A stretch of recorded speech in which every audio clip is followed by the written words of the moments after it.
الحمد للہ رب العالمین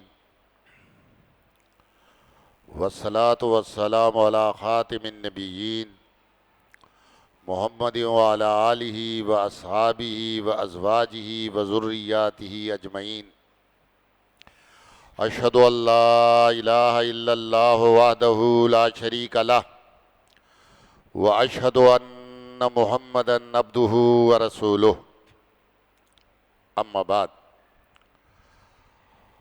اعوذ باللہ من الشیطان الرجیم بسم اللہ الرحمن الرحیم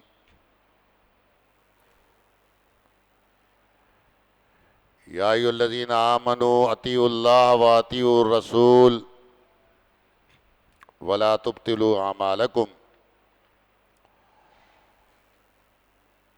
اللہ رب العزت نے ارشاد فرمایا، اے ایمان والو، اللہ کی اطاعت کرو، اللہ کی فرمانبرداری کرو اور رسول صلی اللہ علیہ وسلم کی اطاعت و فرمانبرداری کرو اور اپنے اعمال کو باطل نہ کرو۔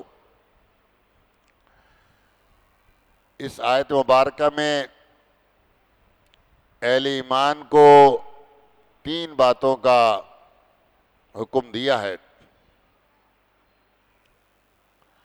سب سے پہلے اللہ کی اطاعت اور اس کے بعد رسول اللہ صلی اللہ علیہ وسلم کی اطاعت۔ دنیا میں یہ 2 اطاعتیں لازم ہیں، غیر مشروط ہیں۔ ہر حال میں یہ اطاعت ہمیں کرنی ہے اگر اپنے کو مومن کہتے ہیں، اور اگر یہ اطاعتیں ہم نہ کریں تو فرمایا کہ دیکھو اپنے اعمال کو ضائع نہ کرو۔ معلوم ہوا کہ اگر ہم اللہ اور اس کے رسول کی اطاعت کریں گے تو جتنے نیک اعمال ہوں گے کل اللہ کی بارگاہ میں ان کی قیمت اٹھے گی، قابل قبول ہوں گے، شرف قبولیت انہیں حاصل ہو جائے گی۔ اور اگر اللہ کی یا اس کے رسول صلی اللہ علیہ وسلم کی اطاعت نہ کریں تو پھر اعمال باطل ہو جائیں گے، ضائع ہو جائیں گے، اس کی کوئی قیمت اللہ کی بارگاہ میں اٹھنے والی نہیں ہے۔ اب اللہ کی اطاعت تو صاف اور واضح ہے کہ جب قرآن ہمارے سامنے اللہ کے احکامات رکھے گا ہم اس کو قبول کر لیں گے، اس پر عمل کریں گے تو اللہ کی اطاعت ہو گئی۔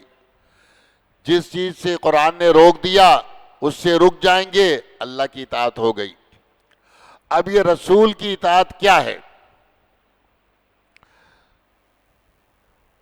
تو لازماً ہمیں یہ ماننا پڑے گا کہ قرآن کے علاوہ اللہ کے رسول صلی اللہ علیہ وسلم کے جو فرامین ہیں، جو احکامات ہیں، جو اوامر ہیں، جو نواہی ہیں، ان کو ماننا رسول کی اطاعت ہے۔ اور اگر ہم اسے نہیں مانیں تو نہ صرف یہ کہ ہم رسول کے حکم کے خلاف عمل کریں گے بلکہ اللہ کے حکم کے بھی خلاف عمل کریں گے، کیونکہ اللہ رب العزت نے نبی کا جو مقام، جو اسٹیٹس، جو حیثیت بیان کی ہے وہ یہ کی ہے، وَمَا آتَاكُمُ الرَّسُولُ فَخُذُوهُ، جو رسول تمہیں دے وہ لے لو، وَمَا نَهَاكُمْ عَنْهُ فَانْتَهُوا، جس سے رسول روک دے اس سے رک جاؤ۔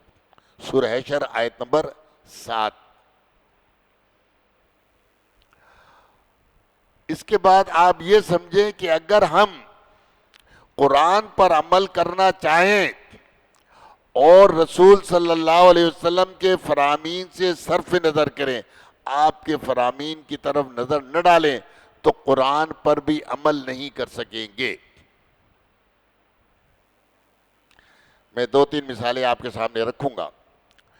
قرآن نے مومنوں کو یہ حکم دیا کہ حافظوا علی الصلوات والصلاة الوسطی، لوگو نمازوں کی محافظت کرو، حفاظت کرو، اور پھر کیا؟ وَالصَّلَاةِ الْوُسْطَىٰ، درمیانی نماز کی حفاظت کرو.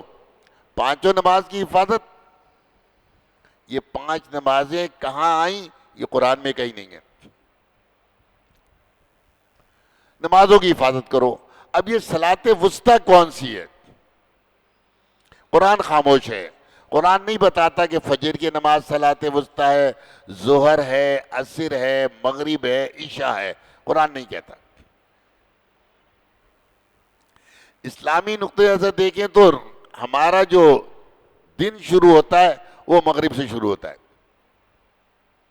نیا چاند نظر آتا ہے نا، ہم کہتے ہیں رمضان شروع ہو گیا. چاند نظر آ گیا، ہم کہتے ہیں عید ہو گئی. تو مغرب پہلی نماز، عشاء دوسری نماز، ظہر تیسری نماز، اور چوتھی نماز عصر، پانچویں نماز عصر آ گئی ختم. اب وسطیٰ آ گئی فجر. مغرب اور عشاء دو، آخر کی دو ظہر عصر، وسطیٰ آ گئی فجر. اب ہر ایک اپنی سمجھ کے مطابق عمل کرے گا تو ہر ایک اپنے حساب سے کہے گا کہ صلاۃ الوسطیٰ یہ ہے. میں کچھ کہوں گا، یہ دو دو اسماعیل بیٹھے، دونوں اسماعیل کچھ کہیں گے تو بات نہیں بنے گی. اب ہم جاتے ہیں جس پر یہ قرآن اترا وہ کیا کہتا ہے. نبی صلی اللہ علیہ وسلم نے فرمایا صلاۃ الوسطیٰ صلاۃ العصر. صلاۃ وسطیٰ کون سی ہے؟ صلاۃ العصر ہے. اب بات صاف ہو گئی کہ درمیانی نماز کون سی ہے؟ صلاۃ العصر. غزوہ خندق میں نبی صلی اللہ علیہ وسلم میدان میں ہیں، دشمن سامنے ہے. آپ خندق کے سے جو مٹی مدینے کے اندر ڈالی ہے وہاں صحابہ کے ساتھ صف بنائے ہیں، حملے ہو رہے ہیں. یہاں تک کہ عصر کی نماز کا وقت آ گیا، نماز کا ٹائم نہیں مل رہا ہے، مغرب ہو گئی. تو مغرب کے بعد نبی صلی اللہ علیہ وسلم نے فرمایا مَلَأَ اللَّهُ بُيُوتَهُمْ وَقُبُورَهُمْ نَارًا، اللہ ان کے گھروں اور ان کی قبروں کو آگ سے بھر دے. مشرکین کے بد دعا کہہ رہے ہیں شغلونا عن صلاۃ الوسطیٰ، انہوں نے ہمارے سے صلاۃ الوسطیٰ سے مصروفیت ڈال دی، یعنی ہمیں مصروف کر دیا، مشغول کر دیا جنگ میں. حتیٰ غابت الشمس، یہاں تک کہ سورج ڈوب گیا. تو سورج کس نماز سے پہلے ڈوبتا ہے؟ سورج ڈوبنے سے کون سی نماز گئی؟ عصر کی نماز. تو اب صلاۃ الوسطیٰ قرآن نے کہا، اس کی تشریح کون کر رہا ہے؟ محمد عربی صلی اللہ علیہ وسلم. اب اس کی تشریح کے لیے ہمیں نہ سید احمد کے پاس جانا ہے، نہ عبداللہ چکڑاوالوی کے پاس جانا ہے، نہ غلام احمد پرویز کے پاس جانا ہے، نہ قامتی کے پاس جانا ہے، نہ مرزا انجینئر کے پاس جانا ہے. ہمیں قرآن کس پر اترا؟ قرآن کس پر اترا؟ محمد صلی اللہ علیہ وسلم. آپ نے کہہ دیا صلاۃ الوسطیٰ صلاۃ العصر ہے، بس کافی ہے. اب آ جائیے تبع تابعین. بہت مشہور امام ہے امام مالک، امام دار الہجرہ، مدینے کے امام ہیں. وہ کتاب لکھتے ہیں، مشہور کتاب ہے موطا امام مالک، آج موجود ہے. یہ امام موطا امام مالک کے جو وہ ہیں مالک، امام مالک، ان کی موطا کے 16 نسخے ہیں. 16 نسخے، اس میں ایک ایک دو حدیث کا کمی بیشی ہے. اس کی وجہ یہ ہے کہ امام مالک نے جب موطا کا نسخہ لکھ لیا تو شاگرد آئے، انہوں نے ان کو لکھا دیا. ایک بیچ چلا گیا، 1 سال والے چلے گئے. اب دوسرے شاگرد آئے، ان کو لکھایا تو کچھ حدیثیں ان کو مزید اس کے اندر شامل کر دی. اس طرح 16 نسخے ہیں. شاہ عبدالعزیز محدث دہلوی نے وہ 16 نسخے بستان المحدث میں ان کا پورا تبصرے کے ساتھ ان کی خوبیوں کے ساتھ ذکر کیا. اس وقت موطا کے 2 نسخے بہت مشہور ہیں. ایک موطا امام مالک کے نام سے مشہور ہے اور ایک موطا امام محمد کے نام سے مشہور ہے. دونوں پرنٹ موجود ہے، تھوڑا سا اس کے اندر فرق ہے تقدیم اور تاخیر کا. اس طرح امام ابن دنیا نے بھی حدیث کی کتاب لکھی. امام شافعی رحمۃ اللہ علیہ جو امام مالک کے شاگرد ہیں, انہوں نے کتاب لکھی الام, ہمارے پاس لائبریری موجود ہے 6 جلدوں میں, اور فقہی اعتبار سے اس پر بحث کی, حدیث سے فقہی مسائل کا استنباط کیا ہے, یہ 6 جلدوں میں ہے, بہت ضخیم کتاب ہے. تو یہ تابعین کا وہ تھا. تو معلوم ہوا نبی صلی اللہ علیہ وسلم پہلے آپ کی زندگی میں, یہ کہتے ہیں یہ 250 سال بعد لکھی گئی, نہیں, آپ کی زندگی میں لکھی گئی, آپ کے صحابہ نے آپ کے بعد لکھی, صحابہ کے بعد تابعین نے لکھی, تابعین کے بعد تبع تابعین نے لکھی, تبع تابعین کے بعد اتباع تابعین نے لکھی, اور اس کے بعد پھر سائے ستہ کا نمبر آتا ہے. ایک یہ اعتراض بہت ہوتا ہے, یہ جتنے جو ہے نا محدثین ہیں سارے عجمی ہیں, ایرانی ہیں, عراقی ہیں, عرب نہیں ہیں. یہ بھی جہالت پہ مجموعی اعتراض ہے.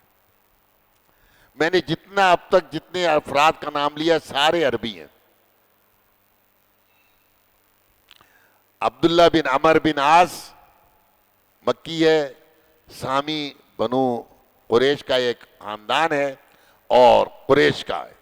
تو اب یہ قریشی عربی نہیں ہوگا تو پھر کیا, یہ غامدی عربی ہوگا, مکے کے اندر رہنے والے, تو یہ عربی ہے. ابو ہریرہ اپنے شاگرد کو لکھا رہے ہیں, یہ بھی عربی ہیں. علی بن ابی طالب نے صحیفہ لکھا, میں نے تذکرہ کر دیا, یہ عربی ہے, عجمی نہیں ہے. اسی طرح امام حمیدی, اس کی مسند ہے, مسند حمیدی میرے پاس موجود ہے, اس میں 1300 احادیث ہیں, یہ بھی عربی ہے. اس طرح ابو شاہ یمنی جس کو حدیث لکھنے کا نبی صلی اللہ علیہ وسلم نے خطبے کا کہا, یہ بھی عرب ہے. اس طرح عبداللہ بن عباس نبی صلی اللہ علیہ وسلم کے چچا کا بیٹا, یہ بھی عربی ہے. عمر بن عبدالعزیز اموی ہے, امی بنو امیہ کا ہے, ذرا خیال رکھنا, یہ بھی عربی ہے. بابا قرآن کے لیے تم بنو امیہ کے محتاج ہو. کاتبین وحی میں سب سے زیادہ بنو امیہ کے کاتب ہیں, عثمان, حضرت امیر معاویہ. اور حدیث میں بھی تم حدیث کا سرکاری طور سے جو کام کیا ہے, ایک ہوتا ہے غیر سرکاری کام, ایک ہوتا ہے سرکاری. جب سرکاری کام ہو جاتا ہے اس کو اتھینٹک کام ہوتا ہے وہ. تو عمر بن عبدالعزیز یہ بھی عربی ہے, منگول نہیں ہے, عربی ہے. اسی طرح امام مالک بن انس مدینہ کا امام, یہ عربی, یہ عجمی, عربی ہے. امام شافعی یہ تو نبی صلی اللہ علیہ وسلم کے خاندان کا ہے, بنو عبد مناف کا ہے. یہ بنو عبد مناف کے 4 بیٹے ہیں, اس میں ایک نبی صلی اللہ علیہ وسلم کا خاندان, ایک امیر معاویہ کا خاندان, یزید کا خاندان, اور ایک امام شافعی کا خاندان, اور چوتھا خاندان جبیر بن مطعم بن عدی بن نوفل, ان کا خاندان. تو یہ تو نبی صلی اللہ علیہ وسلم کے خاندان کا ہے بھائی. یہ عربی نہیں ہوگا تو کیا یہ میراثی عربی ہوں گے؟ تو معلوم ہوا دین کی جتنی ابتدائی احادیث کی کوششیں ہیں سارے عربیوں نے کی ہیں. جب اسلام عرب سے باہر نکلا تو کیا دوسروں کو یہ حق نہیں تھا کہ وہ قرآن سیکھیں اور حدیث سیکھیں؟ اگر یہی ہے تو تم کیوں سیکھتے ہو قرآن اور حدیث؟ مت سیکھو قرآن, یہ تو عربیوں کا ہے. منگول کو کیا ضرورت پڑی سیکھنے کی؟ ہمیں کیا ضرورت پڑی ہے 1500 سال کے بعد 3000 میل دور بیٹھ کے ہم قرآن سیکھ رہے ہیں؟ اسلام لائے ہیں, ہمارا حق ہے, ہمارا فرض ہے کہ ہم دین سیکھیں. تو یا قرآن سیکھیں, نبی کے فرمان بھی سیکھیں. تو یہ اعتراض بھی جاہلانہ ہے, بالکل ایسا ہے کہ اس کو اٹھا کر دریا کے اندر ڈال دیا جائے, کسی کام کا اعتراض نہیں. ایک اور اعتراض بڑی دور کی کوڑی لائے, کہتے ہیں نبی صلی اللہ علیہ وسلم نے فرمایا لا تکتبوا انی, دیکھو مجھ سے حدیث نہ لکھو, مجھ سے کوئی بات نہ لکھو. ومن کتب انی غیر القرآن, اور جس نے قرآن کے علاوہ کچھ لکھ لیا ہے فلیمح, وہ اس کو مٹا دے. کہتے ہیں دیکھو یہ لو, قرآن کے علاوہ جو بھی ہے اس کو مٹا دو. تو قرآن کے علاوہ حدیث ہے, اس کو مٹا دو. میں نے کہا ذرا ٹھہرو, صبر تو کرو, آگے کیا ہے؟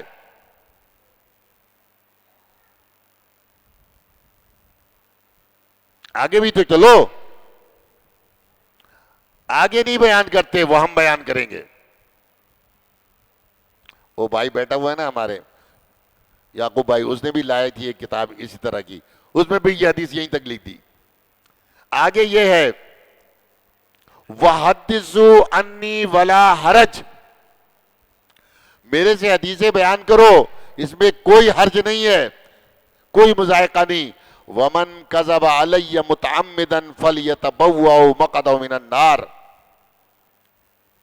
یہ مسلم کے اندر 3004 پر اور ابو یعلا کے اندر 1279 یعنی 1289, مسند احمد کے اندر جلد 3 صفحہ 12 پر ابو سعید خدری سے روایت ہے. اب ایک حکم یہ کہ آپ نے فرمایا قرآن کے علاوہ کچھ لکھا ہے اسے مٹا دو, ایک حکم. دوسرا حکم میرے سے حدیثیں بیان کرو, کوئی حرج نہیں ہے. تیسرا حکم میرے پہ جو جان بوجھ کر جھوٹ بولے وہ اپنا ٹھکانہ جہنم میں بنائے. یہ تو حدیث کی حجت کی دلیل ہے. بھئی اگر حدیث کا کوئی فائدہ نہیں تھا تو نبی صلی اللہ علیہ وسلم نے کیوں فرمایا کہ مجھ سے حدیثیں بیان کیا کرو؟ جب فائدہ ہی کچھ نہیں تو بیان کرنے کا کیا فائدہ؟ اور پھر یہ بھی کہہ دیا جھوٹ نہیں بولنا مجھ پر, جو بولو سچ بولو. اگر جھوٹ بولو گے تو دین خراب ہو جائے گا, اس لیے آپ نے کہا جھوٹ ڈولے گا وہ اپنا ٹھکانہ جہنم میں بنائے. تو معلوم یہ ہوا کہ یہ بات آدھی پیش کی جاتی ہے, پوری پیش کی جائے تو حدیث کی حجت کی یہ دلیل ہے. ایک جواب. دوسرا جواب یہ تم آدھی حدیث پیش کرتے ہو, آدھی نہیں پیش کرتے ہو, تو قرآن بھی تو ذرا سنو نا, قرآن تو مانتے ہو. قرآن نے کہا یہ یہودی ایسے ہیں تؤمنون ببعض الکتاب وتکفرون ببعض, کتاب کے ایک حصے کو مانتے ایک کو نہیں مانتے, ایک حدیث کا ایک حصہ مانتے اور دوسرا حصہ بلکہ 33% مانتے, 66% کو نہیں مانتے. تو اکثر تو نہیں مانتے نا, اس حدیث کا اکثر حصہ نہیں مانتے. تو اردو میں ہم کہتے ہیں میٹھا میٹھا ہپ ہپ اور کڑوا کڑوا تھو تھو. تو یہ کام حدیث کے ساتھ نہ کرو. تیسرا جواب سنو, یہ دلیل دی جا رہی ہے, کہاں سے دی جا رہی ہے؟ حدیث کے نہ لکھنے پر دلیل کہاں سے دی جا رہی ہے؟ قرآن سے. حدیث ہے نا, جب تم اس کو دلیل کے طور پر پیش کر رہے ہو تو حدیث دلیل ہے تبھی تو تم پیش کر رہے ہو.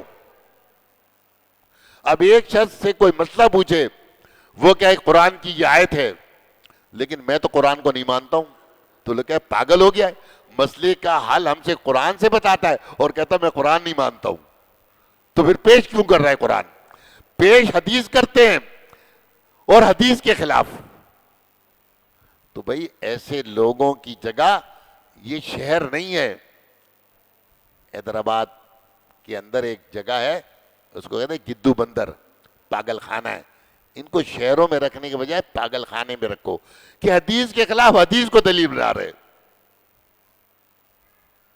بات سمجھ میں آ رہی ہے نا؟ چوتھا جواب, نبی صلی اللہ علیہ وسلم نے فرمایا قید العلم, علم کو قید کرو.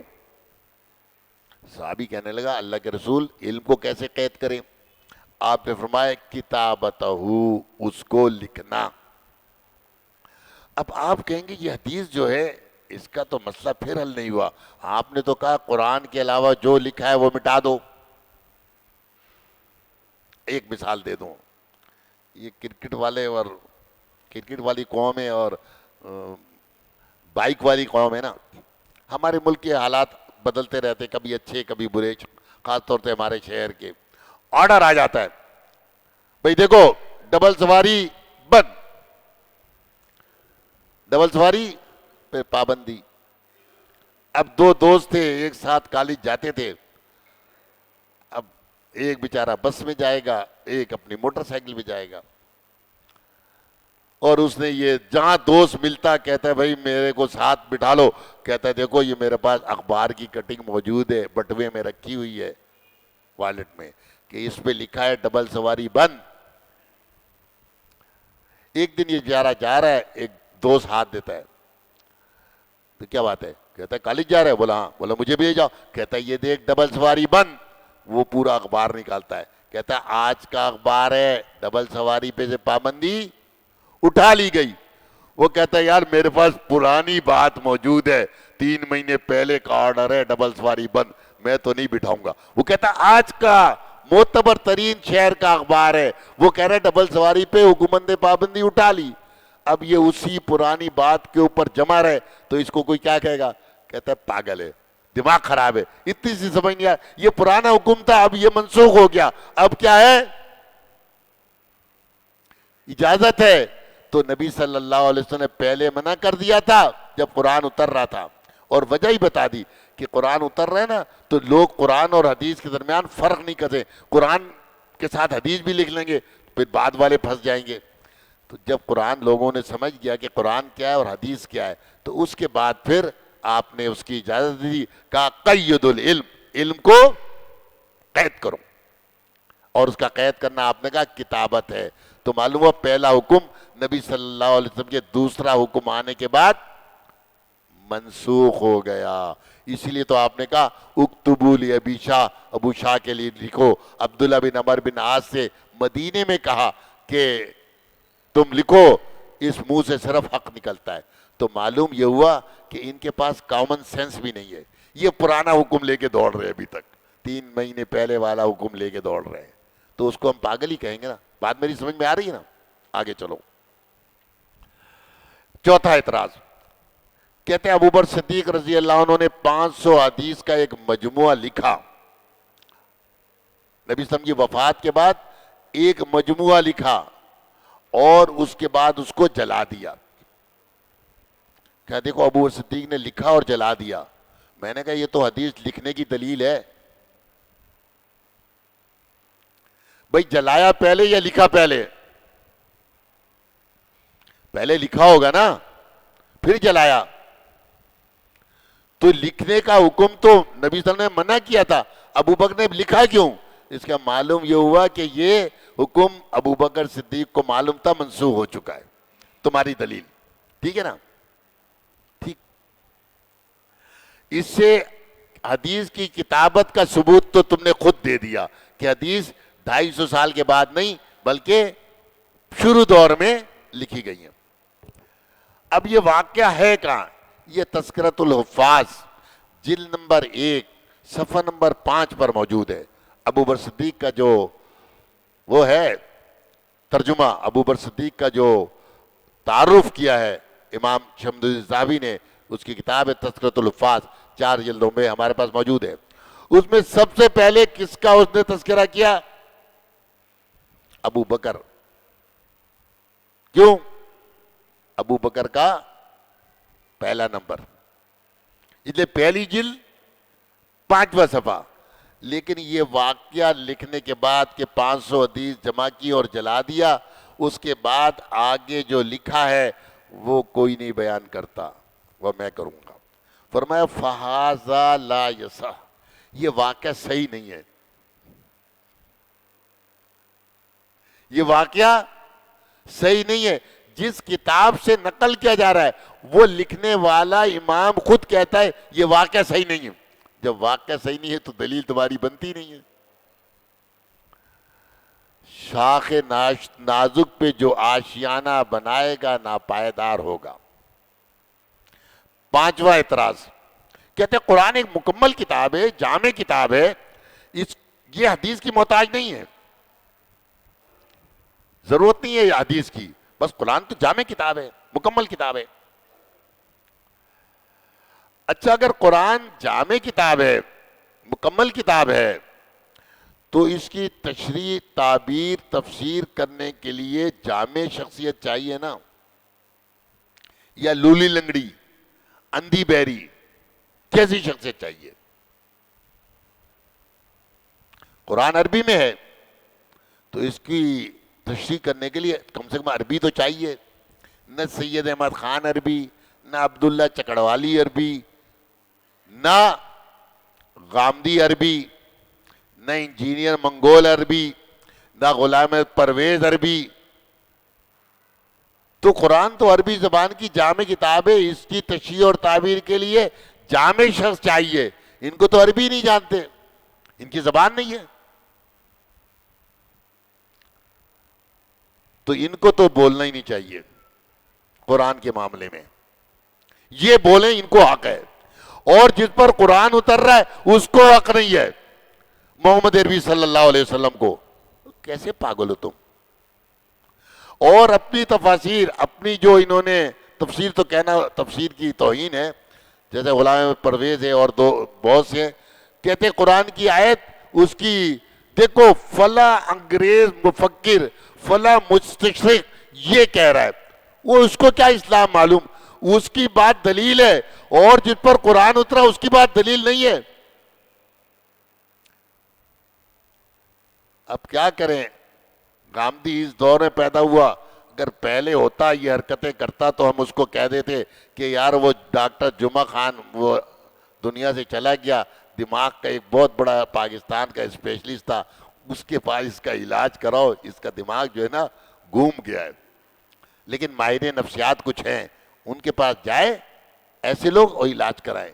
کہ قرآن کی تفسیر محمد صلی اللہ علیہ وسلم نہ کریں، انگریز، کافر، عیسائی، یہودی، ہندو اور دہریہ وہ کرے. یہ کوئی عقل میں بات آتی ہے؟ یہ پاگل ہی ایسی بات کرے گا، کوئی عقل مند نہیں. اچھا،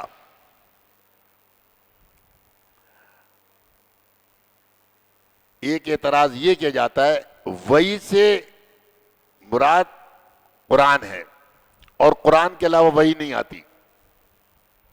کہتے ہیں وحی، علم وحی سے مراد قرآن ہے اور حدیث علم وحی نہیں ہے، کتاب کے علاوہ وحی نہیں اترتی. میں نے کہا یہ تو قرآن کے خلاف ہے. قرآن کہتا ہے کہ قرآن کے علاوہ بھی وحی اتری ہے، کتاب کے علاوہ بھی وحی اتری ہے. مثالیں، قرآن نے سورہ حشر میں کہا کہ نبی صلی اللہ علیہ وسلم بنو نذیر ایک قبیلہ یہودیوں کا، اس نے دھوکہ کیا تھا، اس کے علاج کے لیے گئے، ان کے قلعوں کو گھیر لیا، باہر ان کے باغات تھے. آپ صلی اللہ علیہ وسلم نے آرڈر دے دیا کہ یہ کھجور کے درخت کاٹے جائیں. جب کٹنے لگے تو ان کو چیخنا شروع ہو گئے، یا درخت کٹ جائیں گے تو ساری معیشت ہماری تباہ ہو جائے گی. تو قرآن نے اس واقعے کو ذکر کیا، فرمایا ما قطعتم من لینۃ او ترکتموها قائمۃ علی اصولھا، جو درخت تم نے کاٹے یا ان کو اپنی جڑوں پر چھوڑ دیا، فبإذن اللہ، یہ اللہ کے حکم سے تھا. کہ کاٹنے کا حکم بھی اللہ کی طرف سے تھا اور چھوڑنے کا حکم بھی اللہ کی طرف سے. اب یہ 30 پالے والے قرآن میں تو کہیں حکم کاٹنے کا نہیں ہے نہ چھوڑنے کا ہے. پہلے تو حکم آیا ہوگا نا کہ کاٹ دو، کچھ کو چھوڑ دو، یہ حکم کہیں ہے قرآن میں. اس کے بعد کاٹنے کے بعد، چھوڑنے کے بعد قرآن نے کہا جو درخت تم نے کاٹ دیے یہ بھی اللہ کا حکم تھا، جو تم نے درخت چھوڑ دیے یہ بھی اللہ کا حکم تھا. تو وہ حکم پورے قرآن سے نکال کے لاؤ، قرآن میں کہیں نہیں ہے. یا پھر یہ مانو کہ قرآن میں معاذ اللہ تحریف ہو گئی ہے، وہ آیتیں اب قرآن میں نہیں ہیں. جس طرح بھی تم کہو، اگر تم کہو وہ نکال دی گئی ہیں، تحریف ہو گئی، تو تمہارا اعتراض کہ قرآن جامع اور مکمل کتاب ہے، یہ اعتراض باطل ہو جاتا ہے. اور اگر تم کہتے ہو وہ حکم قرآن میں نہیں ہے، تو یہ مان لو کہ وہ محمد صلی اللہ علیہ وسلم کے فرمان میں موجود ہے اور تھا بھی اور ہے بھی. تو معلوم ہوا کہ قرآن نے جو حکم دیا کہ درخت کاٹے اللہ کے حکم سے، تو یہ نبی صلی اللہ علیہ وسلم کو اللہ نے قرآن کے علاوہ وحی اتاری تھی، وہ ہے حدیث. ایک اور، نبی صلی اللہ علیہ وسلم نے اپنی بعض راز کی باتیں ایک بیوی سے کہیں، اس نے وہ بات دوسری کو بیان کر دی، تو پھر نبی صلی اللہ علیہ وسلم کو اللہ نے اطلاع دے دی کہ آپ نے راز کی بات کی تھی، وہ تو انہوں نے بیان کر دی. تو قرآن نے اس کا تذکرہ کیا ہے. اذ اسر النبی الی بعض ازواجہ حدیثا، نبی صلی اللہ علیہ وسلم نے اپنی بعض ازواج سے کوئی بات کی، پھر نبی صلی اللہ علیہ وسلم نے فرمایا اچھا تم نے بتا دی، تو کچھ بات بتائی؟ نبی صلی اللہ علیہ وسلم نے کچھ نہیں بتائی۔ تو وہ بیوی کہنے کی من انبا کا حاضا، آپ کو یہ خبر دی کس نے؟ یا تو اس بیوی نے دی ہوگی۔ آپ نے کہا نبانی العلیم الخبیر، مجھ کو اس علیم و خبیر نے خبر دی ہے۔ خبر کیا ہے؟ خبر معلوم نہیں ہے، پورا قرآن خاموش ہے۔ یہ تو بات ہے کہ خبر ہے، کوئی بات ہے، کوئی راز کا مسئلہ ہے، لیکن وہ ہے کیا؟ قرآن خاموش ہے۔ آپ نے کہہ دیا خبر تو علیم و خبیر نے دی، خبر کیا ہے؟ آپ صلی اللہ علیہ وسلم خاموش۔ تو یہ خبر آپ کو معلوم کرنے کے لیے حدیث رسول صلی اللہ علیہ وسلم کی طرف رجوع کرنا پڑے گا، اس کے علاوہ کوئی دوسرا راستہ نہیں۔ یہ تو میں نے قرآن سے 2 مثالیں دے دی ہیں، اور بھی ہیں ماضی کے۔ تورات موسیٰ علیہ السلام پر اتری کب؟ فرعون ڈوب گیا، وادی طی میں یہ قوم بھٹکتی رہی، پھر موسیٰ علیہ السلام طور پہاڑ پر گئے، پیچھے سامری نے بچڑا بنا لیا، تب تورات ملی بالکل آخری۔ لیکن جب آپ کو یعنی موسیٰ علیہ السلام کو نبوت دی جا رہی تو اللہ کیا فرماتا ہے؟ انی انا اللہ، موسیٰ میں اللہ ہوں، فاخلع علیک، جوتے اتارو، انک بالوادی المقدس طویٰ، تم مقدس وادی طویٰ میں ہو۔ تورات ابھی نہیں اتری، تورات بہت دور اترے گی، ابھی تو آپ فرعون کے دربار میں بھی نہیں آئے ہیں، ابھی تو وہاں سے آ رہے ہیں، مدین سے راستے میں ہے طور پہاڑ۔ تو اللہ نے آواز دی، یہ وہی کیسے آ گئی؟ نبوت ملی اور اللہ نے کلام کر لیا، وہی اتار دی، نبی بنا دیا۔ کہا موسیٰ تمہارے ہاتھ میں کیا ہے؟ کہوں گا یہ عصایا، یہ میرا عصا ہے، اس سے جناب اپنے جانوروں کے لیے پتے جھاڑ لیتا ہوں، اس سے ٹیک لگاتا ہوں، اور بھی بہت سے کام اس سے لے لیتا ہوں۔ اللہ نے فرمایا اس کو ڈال دو، ڈالا تو وہ اژدہا بنا۔ موسیٰ بھاگے کہ موسیٰ کہاں جاتے ہو؟ پکڑ لو اس کو۔ اب یہ ساری وہی ہو رہی ہے، یہ کہاں ہے؟ تورات میں تو نہیں، یہ تورات تو بھی اتری نہیں۔ کائزہ بلا فرعون، موسیٰ جاؤ فرعون کی طرف، اس نے سرکشی کی ہے، وہی آ گئی، حکم آ گیا، اللہ کا حکم وہی ہے نا۔ لیکن یہ تو ابھی فرعون کے پاس جا رہے ہیں، تورات تو فرعون کے ڈوبنے کے بعد ملی ہے۔ تو یہ ساری وہی پہلے ہے۔ جادوگروں سے مقابلہ ساری وہی، انہیں کہا ہم ڈالیں، آپ ڈالیں، اللہ نے سارا واقعہ ذکر کر دیا۔ پانی نہیں ملا وادی طی میں، پانی مانگا، وَإِذِ اسْتَسْقَىٰ مُوسَىٰ لِقَوْمِهِ فَقُلْ اضْرِب بِّعَصَاكَ الْحَجَرَ، موسیٰ سے کہ اپنے عصا کو پتھر مارو۔ تورات بعد میں ملی، موسیٰ کو حکم آ گیا پتھر پر مارو۔ بحر کلثوم آ گیا، پیچھے فرعون کہنے لگے، اللہ نے کہا اپنا عصا مارو اس دریا پر، وہی اتر آئی۔ لیکن تورات بعد میں ملی، تو معلوم ہوا کہ کتاب کے علاوہ وہی اترتی ہے۔ تو قرآن کے علاوہ بھی وہی اتری۔ ایک اعتراض یہ، 7واں اعتراض، کہ حدیث قرآن سے ٹکراتی ہے، جو حدیث قرآن سے ٹکرائے ہم اس کو نہیں لیتے۔ میرے پاس بھی ایک دفعہ 2 ڈاکٹر آئے تھے، کہنے لگے وہ حدیث نہیں لیتے جو قرآن سے ٹکراتی ہے۔ میرے سے کہنے لگے ہم وہ حدیث نہیں مانتے۔ میں نے کہا یہ فیصلہ کون کرے گا کہ یہ حدیث قرآن کی اس آیت سے ٹکراتی ہے؟ میں کروں گا۔ میں نے کہا تم کیسے کرو گے؟ عقل سے کروں گا۔ میں نے کہا ٹھیک، ہمیں نہ قرآن کی ضرورت رہ گئی نہ حدیث کی ضرورت رہ گئی، ہم صرف تیری عقل سے سارا دین مان لیں گے، ٹھیک ہے؟ قرآن بھی نہیں چاہیے نا اب تو ہمیں، تو اتنا بڑا علم والا عقل والا ہے کہ یہ آپ کیسے کہہ رہے ہیں؟ میں نے کہا ہم 2 بھائی اگر لڑیں گے تو فیصلے کے بعد کے لیے چھوٹے بھائی کے پاس جائیں گے یا ماں اور باپ کے پاس جائیں گے؟ یا ماموں چاچا کے پاس، کہیں بڑے کے پاس جائیں گے. میں نے کہا اب قرآن حدیث سے لڑ گئے اور تیری عقل فیصلہ کر رہی ہے، تو قرآن حدیث سے تو اوپر ہوئی نا تیری عقل. تو پھر ہمیں قرآن حدیث کی کیا ضرورت؟ میری بات سمجھ رہے ہو نا؟ تو ان کا جو استاد تھا نا، اس نے کہا تم ہٹو میں بات کروں گا. میں نے کہا ہاں تم آ جاؤ. کہنا کیا؟ کہیں گا آپ کا اعتراض. میں نے کہا تیرے لیے نہیں، وہ تو اس کے لیے تھا، تو بتا تیرے لیے دوسرا سوال. کہیں کیا؟ میں نے کہا قرآن کی 2 آیتیں ٹکرا جائیں تو پھر کیا کرو گے؟ کہا یہ ہو نہیں سکتا. میں نے کہا میں بتاتا ہوں. قرآن کھولو، ذالک الکتاب لا ریب فیہ، آگے کیا ہے؟ ھدی للمتقین. قرآن ہدایت ہے متقین کے لیے، پہلا پارہ. دوسرے پارے میں شہر رمضان الذی انزل فیہ القرآن ھدی للناس. قرآن ہدایت ہے ساری انسانیت کے لیے. پہلے کہا ھدی للمتقین، ادھر کہا ھدی للناس. اب 2 الگ الگ چیزیں ہیں نا. پہلے تو کہا صرف متقین کے لیے ہدایت، یعنی غیر متقین کے لیے نہیں. یہی معنی ہوا ھدی للناس، سب کے لیے ہدایت، متقی ہو یا غیر متقی ہو. میں نے کہا یہ تو ٹکراؤ ہے. اب مجھے اس کا حل بتاؤ. کیا قرآن کی 2 آیتوں میں تناقض نہیں ہو سکتا؟ میں نے کہا بالکل صحیح. کیا ٹکراؤ نہیں ہو سکتا؟ میں نے کہا بالکل صحیح. کیا تضاد نہیں ہوگا؟ میں نے کہا بالکل صحیح. لیکن یہ ہے تو اس کا حل بتاؤ نا. کہیں گا ہم اس کی تعویل کریں گے، دونوں کی تطبیق کریں گے. میں نے کر کے دکھاؤ. کہ ابھی تو میری سمجھ میں نہیں آ رہی.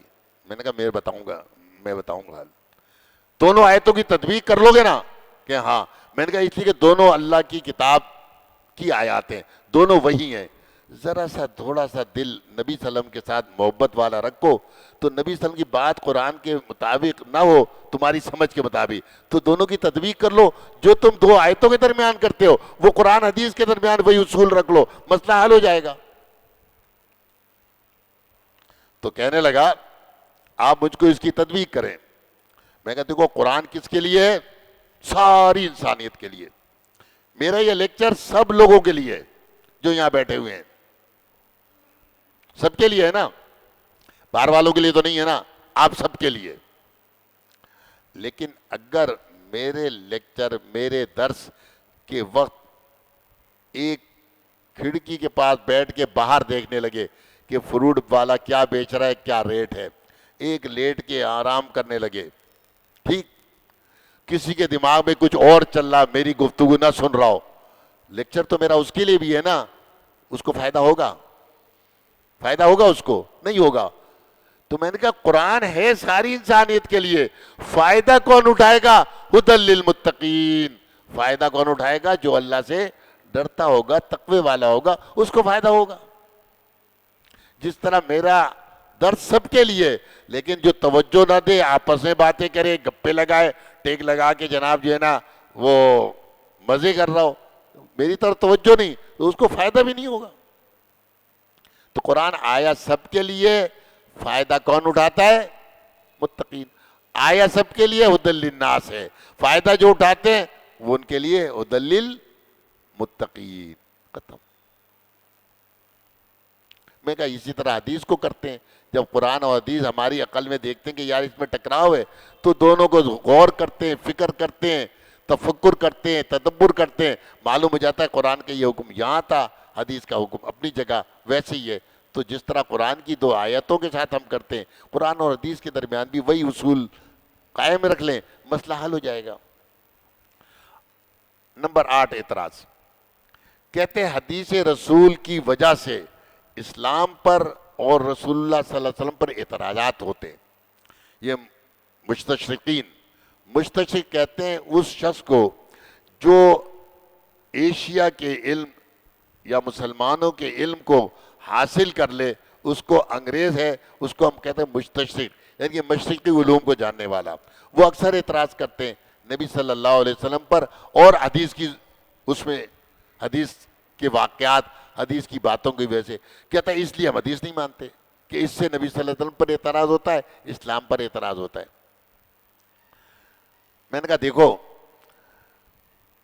وہ تو نبی کو نہیں مانتا، لیکن اس کو اتنی سمجھ ہے، وہ اتنا جانتا ہے کہ حدیث کی اہمیت کیا ہے، اس لیے وہ حدیث کی بنیاد پر اعتراض کرتا ہے۔ اگر حدیث کی اہمیت مسلمانوں میں یا اسلام میں نہ ہو تو کہ یار اس کا تو کوئی اسلام میں کوئی حیثیت ہی نہیں، میرے اعتراض کی تو کوئی وہ نہیں۔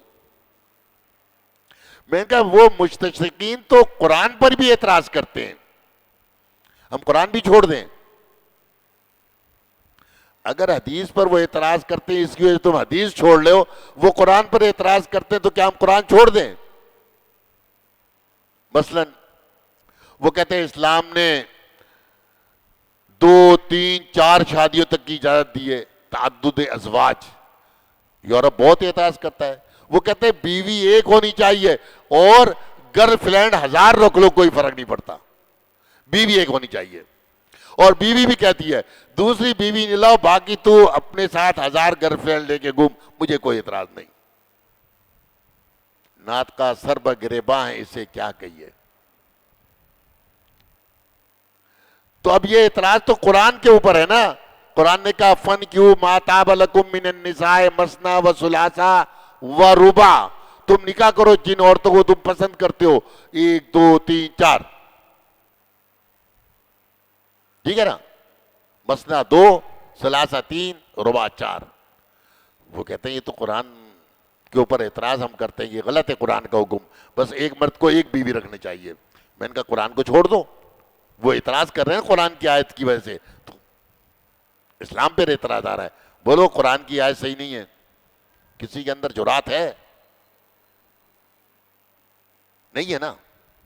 اسلام نے سزائیں دی ہے کہ چور کا ہاتھ کاٹ دو، کوڑے مارو، دایاں ہاتھ اور بایاں پاؤں کاٹو، بایاں ہاتھ اور دایاں پاؤں کاٹو، مخالف سنتے، وہ اس پر بھی اعتراض کرتے ہیں، بڑی وحشیانہ سزائیں ہیں، بڑی ظالمانہ سزائیں ہیں، پھانسی کی سزا، سولی پہ لٹکا دو، یہ منع ہو گئی۔ دنیا کے اتنے ممالک میں اس پر پابندی ہے۔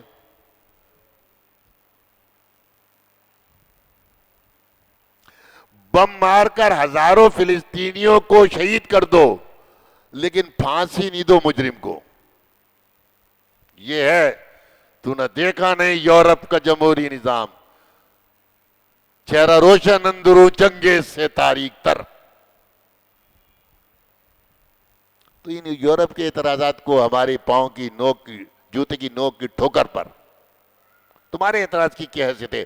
جاہلوں کی باتوں کے اوپر عقل مند جناب جو ہے نا اپنی عقل میں نہیں چھوڑ دے، کتے کے بھونکنے کے اوپر ہم اپنا راستہ تبدیل کر دیں۔ کوئی بھی سمجھدار آدمی کتے کے بھونکنے پر کتے کی طرح بھونکتا نہیں ہے، وہ تو کہتا ہے ہاتھ بھی نہیں لگاؤں گندا ہے، وہ کہتا ہے بہت زیادہ قریب آ گیا ہے تو کہاں گیا ارسلان، جوتے کی نوک پر یہی سکھایا جاتا ہے نا، ہاتھ بھی نہیں لگاؤ۔ تو ان کے اعتراضات پر ہم یہ کریں، وہ قرآن کو جلائیں تو کیا ہم بائبل جلائیں؟ پاگل ہیں تو پاگلوں کے ساتھ پاگلوں والی حرکت تھوڑی کی جاتی ہے۔ تو تمہارا یہ اعتراض ہی غلط ہے۔ ایک کتاب ہے ستیارتھ پرکاش، موجود ہے میرے پاس، پنڈت دیانند، اس نے قرآن کی مختلف صورتوں کی آیات پر اعتراضات کیے اردو زبان میں۔ کہتا ہے ھدی للمتقین، قرآن کہتا ہے متقین کے لیے ہدایت، تو کہتا ہے ہم کو وہ قرآن نہیں چاہیے جو نیک لوگوں کو ہدایت دیتا ہو، ہمیں تو وہ کتاب چاہیے جو گمراہوں کو ہدایت دیتی ہو۔ اعتراض ہے، ہم قرآن کو نہ مانیں اس اعتراض کی وجہ سے۔ قرآن کہتا ہے یضل بہ کثیرا ویہدی بہ کثیرا، اللہ بہت کو اس کتاب کے ذریعے بھٹکاتا ہے اور بہت کو راہ دکھاتا ہے۔ سورہ بقرہ ہی ہے یہ، اور 3 رکوع ہے۔ تو کہنے گا جب یہ کتاب بھٹکائے گمراہ کرے، ہمیں تو جناب ایسا اللہ نہیں چاہیے۔ یسألونک عن الانفال قل الانفال للہ ورسولہ، آپ سے پوچھتے ہیں غنیمتوں کے متعلق، لوٹ کے مال کے متعلق، آپ کہ یہ اللہ کا ہے اور اس کے رسول کا، کہتے ہیں لوٹ مار کا مال جناب جو ہے نا، یہ جو رسول قبول کرتا ہو، جو اللہ قبول کرتا ہو، ہم کو وہ نہیں چاہیے کتاب۔ میں نے طالب علم کے دور میں اس پہ جواب لکھے تھے، پڑھے ہوں گے میرے پاس۔ میں نے کہا اس کو اردو بھی نہیں آتی ہے، جو اس کی مادری زبان ہے، عربی کیا جانے گا، اس کا باپ بھی نہیں جانتا۔ لوٹ کے ساتھ اس نے مار اپنا لگا دیا۔ پرانے زمانے میں لوٹ جو ہے نا آج بھی استعمال ہوتا ہے، لوٹ سیل۔ لوٹ سیل سنا ہوگا نا، جب کوئی دکاندار اپنے بال کو نکالنا چاہتا ہے تو ریٹ بہت کم کر دیا، کہتا ہے ایسا ہے کہ یہ لوٹ کا ہے، مفت میں سمجھ لو، اتنا کم میں نے ریٹ لگا دیا، 100 روپے کی چیز 10 روپے میں دے رہا ہوں۔ تو لوٹ کہتے ہیں بہت سستی چیز، مفت کی چیز۔ تو یہاں غنیمت کا معنی اردو میں لوٹ اس معنی میں کیا ہے، لوٹ کے ساتھ تو نے مار لگا دیا، بس تیرے اوپر اللہ کی مار، یا پھر وہ پشتو والا مار اس کے اوپر۔ پشتو والا مار جانتے ہو؟ سانپ۔ تو جن کی یہ حالت ہے وہ قرآن پہ اعتراض کرتے ہیں، تو کیا ہم قرآن کو چھوڑ دیں؟ تمہاری عقل کے مطابق تو قرآن چھوڑ دیں، کیونکہ اس سے اسلام پر اعتراض ہوتا ہے۔ تو بھائی جواب دو، علماء نے جواب دیے، پوری پوری کتابیں، لائبریریاں بھر دی ہیں، اسلام پر اعتراض جو کرتے ہیں لائبریریاں بھر دی ہیں، کہ یہ تمہارا اعتراض تمہاری جہالت کا منہ بولتا ثبوت ہے۔ ام المومنین عائشہ رضی اللہ عنہا، ان کے اوپر کتنے اعتراضات کیے ہیں،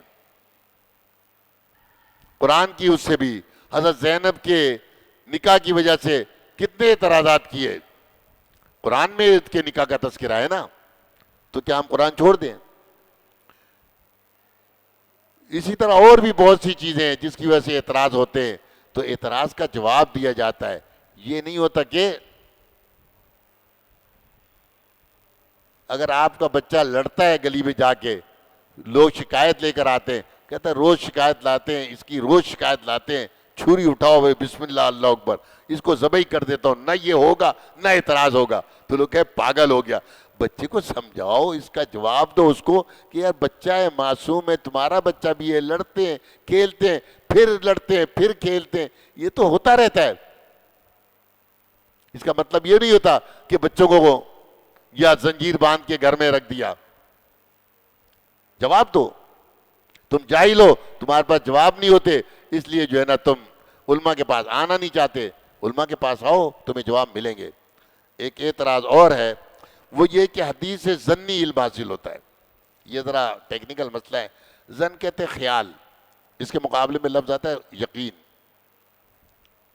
کہتے ہیں حدیث ایک آدمی سے ملی، یقین نہیں ہے یہ صحیح کہہ رہا ہے، 2 سے ملی یقین نہیں ہے، 3 سے ملی یقین نہیں ہے، متواتر ہونا چاہیے، 4 یا 4 سے زائد لوگوں سے حدیث ملے تب۔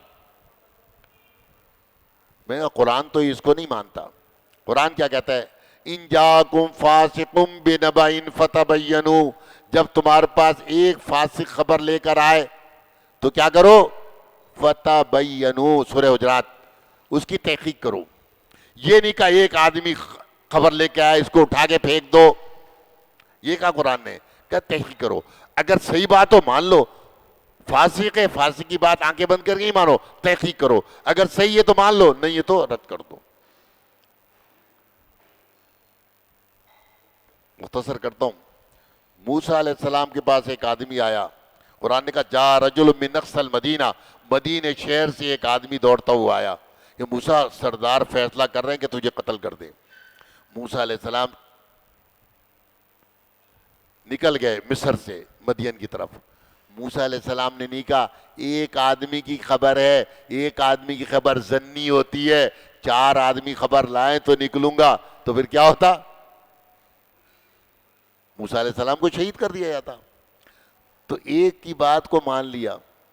عدالت آج بھی ایک آدمی گواہی دے دے کہ میں نے اس کو قتل کرتے خود دیکھا ہے، پھانسی کی سزا دے دے گی، کہتا ہے یہ معتبر گواہ ہے۔ 2 آدمی کی گواہی بھی قرآن مانتا ہے کہ جب معاہدہ کرو لکھنے کا آئے تو تداین، تو کیا 2 آدمی گواہ لاؤ، اور 3 کی گواہی کا بھی قرآن نے تذکرہ کیا ہے کہ اگر 2 نہ ملے مرد، فَإِن لَّمْ يَكُونَا رَجُلَيْنِ فَرَجُلٌ وَامْرَأَتَانِ، تو 1 مرد اور 2 عورتیں، 3 ہو گئے نا، تو 1 بھی مانتا ہے قرآن، 2 کی گواہی بھی، 3 کی گواہی بھی، تو معلوم ہے قرآن تو یہ تمہارا اصول تو قرآن کے خلاف ہے، تو تم تو قرآن بھی نہیں جانتے۔ آخری اعتراض کہ حدیث سے امت میں اختلاف ہوتا ہے، قرآن کہتا ہے حدیث سے امت میں اختلاف نہیں ہوتا، یہ کہتے ہیں ہوتا ہے۔ قرآن کیا کہتا ہے؟ یا ایھا الذین آمنوا اطیعوا اللہ واطیعوا الرسول، اے لوگو ایمان والو اللہ کی اطاعت کرو اور اس کے رسول کی۔